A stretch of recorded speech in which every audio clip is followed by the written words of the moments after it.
Good evening.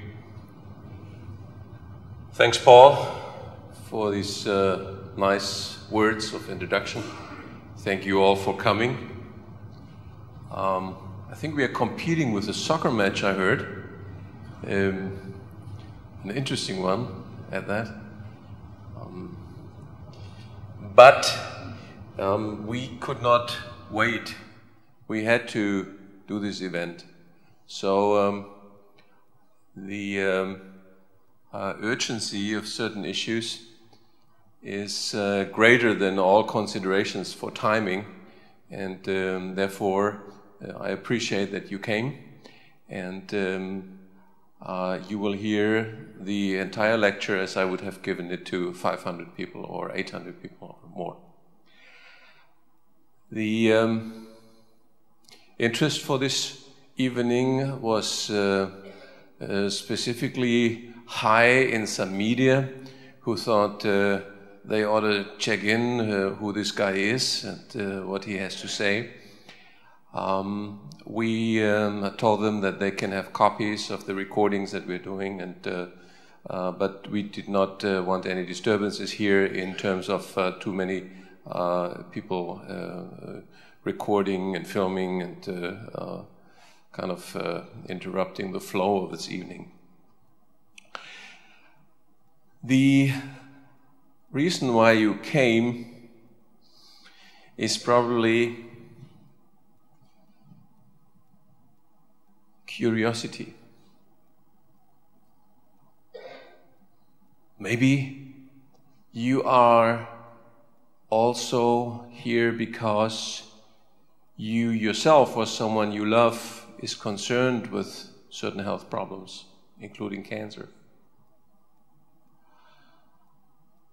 What you will hear tonight is a run-through the last 18 years of my life,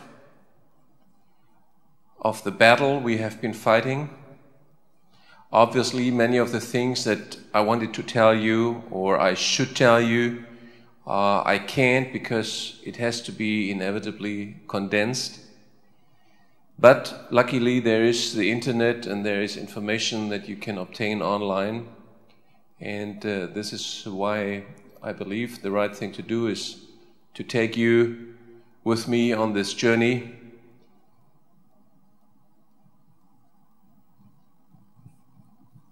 There were times on our planet when the people looked at the sky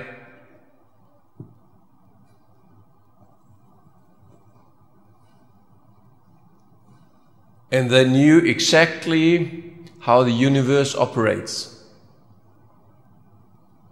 They knew that the sun is rising in the east and setting in the west, and there was no question that the sun was circulating our planet. How could it be different? The stars, they were told, are fixed to crystal spheres high above the plate that was called Earth. This was the view, how we looked at our universe for millennia. And suddenly, the course of this planet changed within a few years, actually. Of course, it didn't really change. What changed was the way we looked at it. Mankind looked at it. There were several scientists who were responsible for that. This was one of them, Galileo Galilei. They said something unheard of. They said, wait a minute, the Earth is circling the sun, not vice versa. Everyone at that time said, great. Finally, we know it.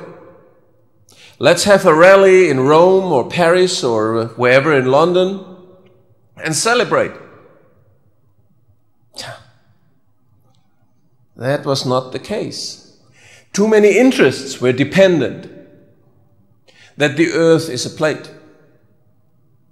that the center of this plate is Rome. Because if you are in the center, you are the chosen one. And worst of all, if the earth is not the center of the universe, where did these guys get their power from? How could they sell their power to the people? If suddenly the sun was in the center. So this was not an academic question. This was a question with a lot of power attached to it.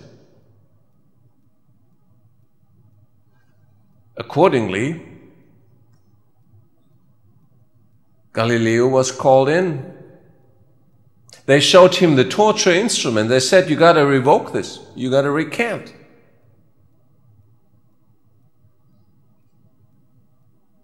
Because we don't want this to be true.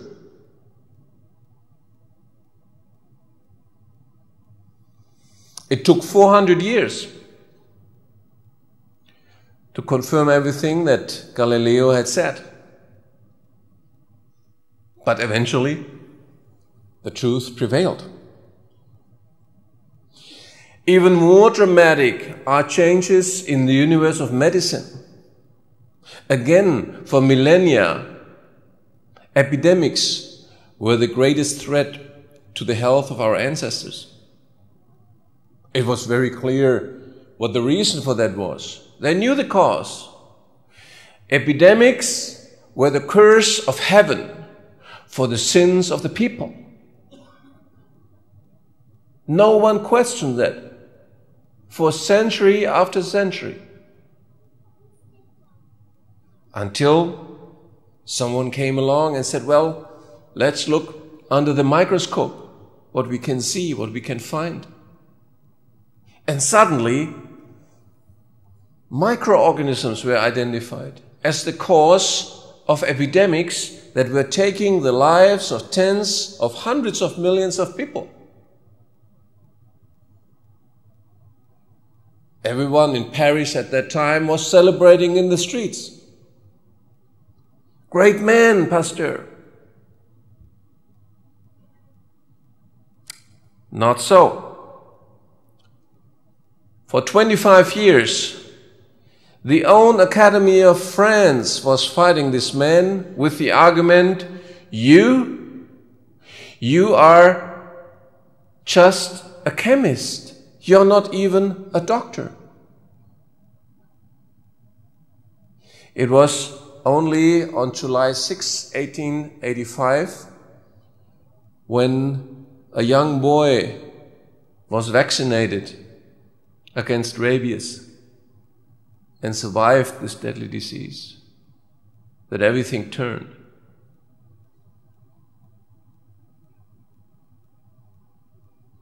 James Lind, one of your countrymen, he found out that one of the most deadliest diseases for sailors, taking the lives of hundreds of thousands of your countrymen in the past, that disease was not really a disease. It was a nutritional deficiency. They did not know at that time that it was caused by the inability of the human body to produce vitamin C in combination with the low vitamin nutrients on board of the ships.